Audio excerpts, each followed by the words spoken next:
महाराष्ट्राच्या 50व्या वार्षिक निरंकारी संत समागमाच्या मैदान सेवेचे उद्घाटन नरेंद्र सिंहजी यांच्या हस्ते रविवारी करण्यात आले। खारघर येथील सेंट्रल पार्क जवळील सेक्टर 29 मधील सिडको मैदानावर जमिनीवर फावडे मारून हे उद्घाटन करण्यात आले आणि समागमाच्या पूर्वतयारीसाठी विधिवत प्रारंभ देखील करण्यात आला। यावेळी समागम कमिटीचे चेअरमन शंभूनाथ तिवारी यांच्यासह समागम कमिटीचे अन्य सदस्य देखील उपस्थित होते। तसेच मंडळातील सेवादलचे क्षेत्रीय संचालक, सेवादल अधिकारी व मुंबईसह महाराष्ट्रातून आलेले निरंकारी भक्तगण मोठ्या संख्येने उपस्थित होते।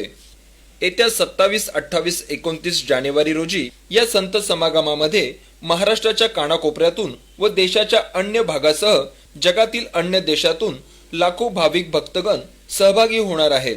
13 मे 2016 रोजी निरंकारी बाबा हरदेवसिंहजी महाराज यांच्या अपघाती निधनाच्या पार्श्वभूमीवर त्यांच्या पावन स्मृतीला उजाळा देण्यासाठी हा संत समागम समर्पित करण्यात आला असून मानवीयता एक समर्पित प्रवास हा समागमाचा मुख्य विषय राहणार आहे।